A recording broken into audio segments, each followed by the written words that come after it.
Nick and Molly just moved to the city and can't agree on what they want. They are young and energetic and looking for a new church home.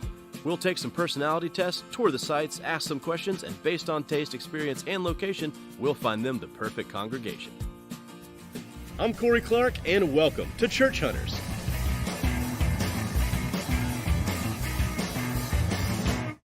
We're so excited to find a church. We just started dating.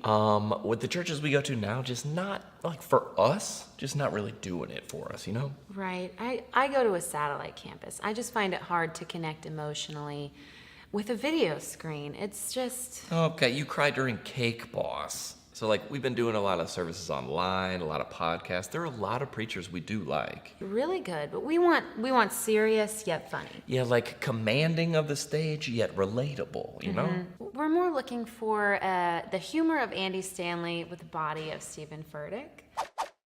Hey guys, What's happening? I'm Corey. Good to see you. My name's Nick. This Hey, is Molly. Molly. Hey guys, welcome to Church Hunters. This is your first church. This is Creekside First Baptist. So while it is traditional, it's still pretty current. Just this year, the pastor started untucking his shirts. Oh, that's good. Big deal. He does dress his age though, so don't worry. He's past the Osteen suit phase, but he hasn't gone full Giglio yet. Okay, so there's holes in the knees or no? Well, it's frayed, but no holes. Afraid? No. Okay, got it. Yeah. Perfect. Okay. So hey, let me show you around, okay? All right, let's Come on. do it. I do love this lobby. It's a great lobby, you know. It's not too big, not too small. Yeah. Should be enough room to catch up, chat with your friends. all you need. But here's a great thing. There's a bunch of side exits, so if you need to leave early and catch the game, you can do that. Got it. Yeah. Yes. Oh. Honestly, right up front, didn't love the name. No, First Baptist? Who names a church that anymore? Not these days. We're looking for like No. a Thrive Church, maybe Relevant Church, I don't know, Radiant Church, something. This is the soundboard they use here. Okay, Now remember, all it's right. pretty traditional here. So when Sunday comes around, they turn it way down low. Got it. Yeah. But the one knock on this church, they still use the child care numbering system on the screens. Ooh, for the Yeah. yep. Or as the moms like to call it, the sanctuary walk of shame. Yeah. The Sunday morning experience was just a little too traditional For us, I mean, the pastor's main point, 157 characters. I can't tweet that. I really think you guys are going to love this place. I like We it. do. We like Feels it. great. Yeah. You know, it's diverse, but it's not like too diverse, you know? Scripture heavy sermons? Oh, or- yeah. Yeah? Yeah. What about, is it community oriented? Absolutely. Great. Oh, women in ministry? The parking situation, you guys got to see it. Super rare nowadays. it. Come with me. There's like a maybe for when my parents leave it come in the into maybe, town yeah. for a church for Christmas, Easter type of church. Like a holiday type holidays. church. One of the main reasons that I love this church for you guys is that on your personality test, Molly, you scored high in service and hospitality. Oh, babe. And there's a great welcome team you could join. Okay. And then Nick, you scored really high in need for accountability. Wow. And the men's groups here are amazing. You're just going to put that out there? Hey, just God like knows that? your heart, okay?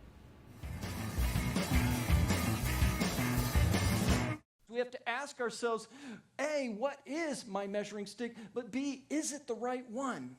Is it a complete picture of what I need to have a holistic life? So we have to ask another question there then, and we'll talk about the difference between the two today. The next question is, what's your scorecard in life? See, like in the test, at what point do you say there's an A? I've done this thing. Now, let me tell you through a couple examples what the difference is. You could come to me and say, Jason, I have a goal to lose weight. And I would say, that's a good goal. I think I need to join you in that goal. Good one. But I would have to push as to whether or not that's exactly the right measuring stick or if it's complete. And you say, well, what do you mean by that? I would say, is losing weight the big goal? Or is it that you want to have a healthy life? That you want a healthy physical body? Because you see, if the goal is a healthy body, then losing weight is just one piece. It's just one measuring stick. You see the difference? You might want to look at your cholesterol. You may want to look at your blood pressure. You may want to look at your blood sugar. There's many measuring sticks that might fall into what the final scorecard is, which is a healthy life. The other thing that might be true is you might come to me and say, you know what, I'd like to have more money in my savings account. Again, a wonderful thing to aspire towards. But is that the big thing? Is it the ultimate scorecard? And I would say, I don't know. I mean, are you trying to get a bigger bank account or are you trying to be financially healthy? Because if you're trying to be financially healthy, there's some other measuring sticks we need to look at as well. We may need to look at, for instance, your debt. It does no good to just throw money in a savings account if you have high interest, reoccurring debt in your life, for instance. You may want to look at your retirement accounts. You may want to look at some other areas like your assets and so forth in order to be financially healthy. And so ultimately we're asking, do you have measuring sticks in your life? But also saying, what is that ultimate goal? What's that big thing in your life that you're throwing your darts at, that you are aiming towards? Do you know what that is? Why do I bring this up? And I got to tell you, I wrestled with this sermon this week. Because this last year has been really difficult for me as a pastor, just in reflection and thinking about what does it mean to be a pastor? What is church? Why do we do what we do? I've been doing this thing for about 20 years now. And when I really thought about it, like, what's that big scorecard that it seems like most pastors I come across, most churches I've been at or I've gotten to know, what's that one scorecard that they measure themselves by? It determines their success and failure. In many ways, for pastors, this is either something that gives them self-confidence or even destroys them at times. What's that thing? And as I wrestled with it, I realized I knew what it was. I just didn't want to admit it. And it's something I call nickels and noses. In other words, finances and attendance. That's, in most churches, the thing they gauge their performance by. How much money has come in and how many people are in the seats. But I've had to wrestle more and more. I'm like, is that the right scorecard? Are we measuring the right things? Is that what God ultimately would want us to measure? And I'm not saying those things aren't important, so hear me. It is important. It's a lot more fun when there's a bunch of you here, I have to admit that. And I can't pay my rent with good intentions, okay? We really do have utility bills, and the love of God doesn't pay that, okay? So those things are important, but the question I'm asking is, are they the thing? Are they the big scorecard, the big thing that we're directing all of our activities to? Is that the thing that we're supposed to get our self-worth from? Is that the true performance factor? And I've really just wrestled with that in the last year and really just struggled. And then just a few months ago, I had the privilege to go with just about 3 or 4 other people to go meet with a pastor. He's a pastor of a very large church, and I was looking forward to just getting some of his insights, listening and hearing from him about what he had to say. So we went to go see him. I had no idea what to expect, and when he walked into the room, it was pretty funny because he wasn't what I would have expected from a large church pastor, a church of almost 6,000 people. He walks in a pair of shorts, flip-flops, and a shirt that may or may not have come off the floor at his bedroom. You know what I mean? And I remember he just sits down. This is the nicest person in the world. But he looked at us, and it's what he said first that caught me completely off guard. He looked at us and he said, "Boys, I am tired of sermons and songs." And you may be wondering what that means, but I knew when he said that exactly what he meant. Because I knew what the scorecard had been for so many years. You see, if the scorecard for so many years has been nickels and noses, it was all about getting as many people in to see the show on Sunday as you can get. And all of the activities that the church has designed in the last 20 to 30 years have been all about building as big a building as we can get, putting on the best possible show, finding a band of professional artists, no offense, Matt,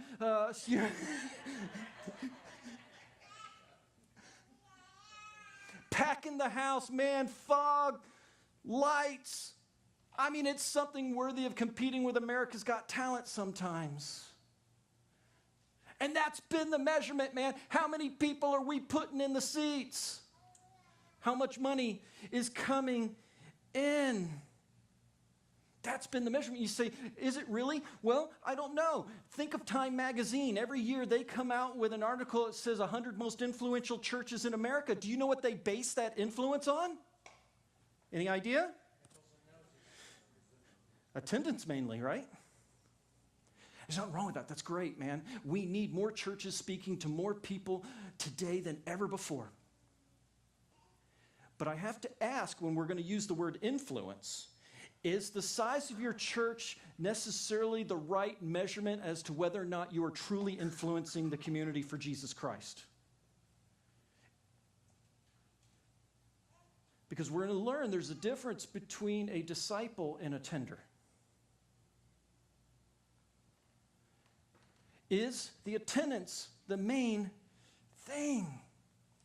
And again, when he says sermons and songs, sermons are important. I mean, every week I work for hours to ensure that this 30 minutes that we have is a time that we can pour into you, that it can be something that you take into the week and continue to think upon and challenge you in your walk with Jesus Christ. Not saying that it's not important. And music, you know, we love music, and I'm so proud of our worship team here. They do a phenomenal job. It's excellent. But you know what? They're just real people like you. They're moms, they're dads, they have day jobs, most of them, or they homeschool, whatever it may be. They're just regular old people. And more, we have to face the challenge. The word I have learned to not like as much. I got to be honest with you, but we use it in church a lot, and it's this word called excellence. More and more I've been challenged, and you're saying, why? Because to me, excellence equals performance. The word I choose to use is that we want to be authentic. What authenticity says is, if I'm being real with you and if I'm being transparent with you, I would never bring my second best to you, because friends don't bring second best to other friends. If I am being authentic with you, I'm giving you the real stuff. But less and less am I thrilled with this performance thing. I want authentic relationships. I want people to just be real and transparent with each other. What I'd realized is, for years the church had become a show. A show that was all about packing the seats on a weekend. But I had to ask, is that why people go to church? And is that what we should really be measuring? Is that our measuring stick? Because if that part that he said didn't catch me off guard, it was the next thing he had to say that really floored me. Because what he said was, you know what? I planted this church a little over 20 years ago.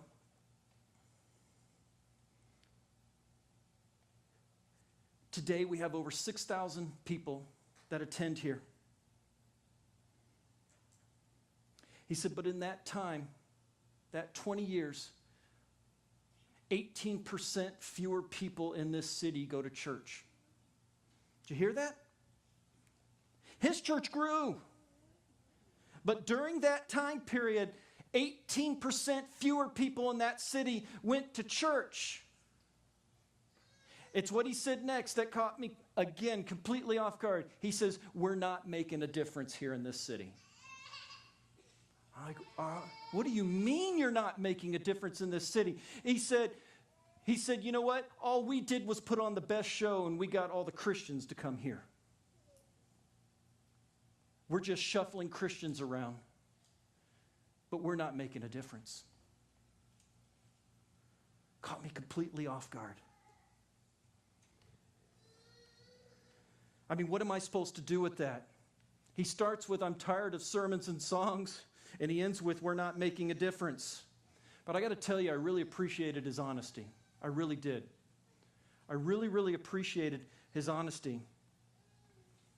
He went on to say that in this new season of life, that he would be moving the church into one of the roughest neighborhoods in town. They were going to sell everything, move into this rough neighborhood in town, that they desired to be a blessing in an area of town where they can truly shine the light of Jesus and make a difference in lives, to help end the cycle of poverty, to help equip and resource people who oftentimes have been marginalized or ignored.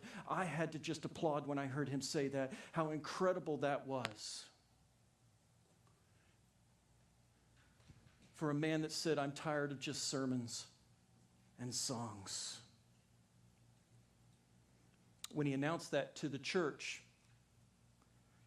hundreds of people turned their back and left the church. And they said, that's not what we signed up for. That's not why we came here. It's at that point, as he told that story with tears in his eyes, that I understood what I had been feeling for a while, what I'd been wrestling and struggling with. I too was wrestling with the sermons and the songs being the only thing. And I realized that I was very much tired of nickels and noses being the focus of everything we did. The problem is that's all I'd ever known, so I felt a little bit like the king without clothes on sitting there at the end of the meeting. Where do we go from here? What do we do with that? I agree, I'm tired of worrying about the attendance. I'm tired of focusing on finances. I'm tired of trying to think that we have to compete with the church down the street as if somehow it's a contest. Because I knew what that pastor knew as well too. Next year we celebrate 10 years as Radiant Church. It's been 10 years. It goes by quickly for some of you, doesn't it? And we're going to have a great time celebrating, and God has done amazing things. We're going to have some awesome stories because God has done some amazing things during that time. But here's what I know too. 10 years later at Radiant Church, where we're at, fewer people in Pleasant Hill, Altoona, and this side of Des Moines go to church than they did 10 years ago. We're faced with the same dilemma. And we're forced to ask the same question, are we making a difference? Are we making a difference?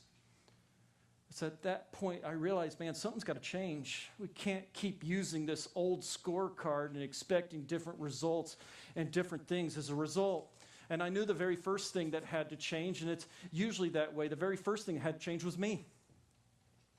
I was going to have to change how I saw church. I was going to have to find other ways of measuring. And guess what? And it's true for you too. God first changes you before changing a church. So if you're wrestling with some of these things too, you look and you say, something doesn't seem right. I don't fully understand what it is. That's healthy. God often causes us to wrestle with things. God often puts a discontent in us at a time when He's challenging us to step out of our status quo and look at things differently. That uncomfortable feeling as you look and say, boy, something's got to change, something doesn't seem right, is a healthy thing. But what I will tell you, God will change you before He changes the church. He's going to challenge us. He's going to push at us. We can't just keep doing the same old things the same old way and expect different results. And what I realized is God in this past year, He was dismantling a lot of the things that I understood about what church was and why we do church and how we measure success and failure. He was destroying some of those things, deconstructing those things in our lives. And why wouldn't He? I mean, many of you maybe have some military experience, and anytime we go and talk to a drill sergeant, we say, why do you do the things you do at boot camp? They'll say it different ways, but essentially what they're saying is, well, we're going to take the boy that comes with us, and we're going to turn him into a soldier. We're going to tear that boy down, and we're going to build back up a soldier who follows orders and fights for the army. That's what God's doing. He's tearing down those things. He's destroying them, deconstructing them, dismantling them in order to build up an army of people who are focused on the things they're supposed to be focused on and doing the things for the kingdom that God has called them to do. But to do that, we're going to have to look at things differently, and we're going to have to see things from another perspective, and we may have to change our measuring sticks and our scorecards. We may have to move from the way it was to a new reality. So if it's not about nickels and noses, then what's it about? What's that measuring stick? What is the scorecard all about? You may have gotten the e-news this week. I'm excited about our new series coming out, Back to the Basics. We're going to be looking at some of the basics of our faith, but the idea from it came from a story that many of you probably know. A great coach, Vince Lombardi, of some team in Green Bay. That's not Miami. At the start of each season, he used to walk in with a football in his hand, and he'd look at the players, and he'd say, "Gentlemen, this is a football." And the point of it was, we're going all the way back to the basics, and we're going to build up from there. We're going to build the team from there. Well, if I have to think, hey, we got to go back to the basics, find out what that thing is, what's our scorecard, what are we supposed to be measuring ourselves by, I automatically think of what we know as the Great Commission. A couple of verses that many of us know, might even be able to recite by heart. But if you were to ask me at the core, as Jesus was leaving the earth, leaving final instructions to his disciples, what was that thing he wanted us to know? And in Matthew 28:19, he said, "Therefore go." We see that so many times in Scripture. Go and make disciples of all nations, baptizing them in the name of the Father and the Son and the Holy Spirit. What's that goal? What's that scorecard? What's that thing we're supposed to be measuring ourselves towards? And that thing is this: it's disciples, not attenders. You see, if nickels and noses is your goal, it's all about putting on a show that attracts people in to get as many butts in the seats as you can. Yes, I just said butts. We're that sort of church. But it's all about getting as many people in as you can. But there's a difference between an attender and a disciple. And what Jesus told us to do is to go and make disciples. And you have to ask, is our scorecard attenders or disciples? Because there is a difference. Throughout, we saw it was disciples who make disciples who make disciples. Read through the book of Acts, and it's all about disciples that make disciples. And as more disciples were there, they then needed to have leaders like Stephen, leaders like Timothy, who had to rise up. And as those leaders went out throughout the Roman Empire, they planted churches along the way. And what did those churches do? They multiplied disciples, and they multiplied more leaders, and they did more churches. That's how the early church gauged its success. That's how the early church understood who they were and why they exist. It was disciples that created disciples who created more disciples. And what that means is our scorecard in the end is not attenders. Our scorecard is multiplication. We multiply disciples, leaders, and churches. It's not about more people attending. It's about multiplying disciples, leaders, and churches and everything we do. But here's the ultimate question we have to ask ourselves. If that is the scorecard, multiplication, the question I have to ask you is, who are you discipling? Who are you discipling in your life? That's the measuring stick. Not how many people are attending. The measuring stick is, who are you discipling? And I get it. I'll hear it from time to time. Someone will say, Jason, it's the church's job to disciple, isn't it? And I'll say, Yes, you're absolutely right. Where it might get a little uncomfortable is when I tell you, when you look at the word church, ecclesia, in the New Testament, it never meant a place, a location, or a building. Not once did it ever mean that. The word meant a gathering of the called out ones, and meant that when God's people gathered, there was church. And so church is not a building, it's not a location, it's not a place. Church is people. And so when you look at me and say, isn't it the church's job, Jason, to disciple? I go, it sure is. It's your job. Your job. You're the church. Church is the people of God who gather. All of us. That's our job. I had someone come to me recently and they said, Jason, I would like you to disciple me. I feel like I've stalled or maybe even going backwards in my life. I want you to personally disciple me. I told him no. And not because I'm a jerk or don't like them. I love them dearly. But what I knew for this person where they were is I looked back at my life and said, what were those moments where really it seemed like I took that next step in my relationship and becoming more like Jesus Christ, where I felt challenged to grow and to become more? What were those moments? And in every case, as I thought about it more and more, it was moments where I was discipling someone else. It was in those moments when I was pouring into someone else. I knew how I had grown. And listen, I've read lots of books. I've seen hundreds of podcasts, listened to thousands of sermons out there, got the schooling, got it all. But at the end of the day, I know that the best way to grow as a disciple is to disciple someone else. And so it asks the question, who do you need to disciple? In our lives, we've got to turn the corner. We've got to flip the switch. And you say, what's that switch? What's that thing we've got to see differently and look at differently? And it's this one concept that we have to grasp, not just as Radiant Church, but many churchgoers out there. That concept is this: we have to move from a feed me mentality to a feed others.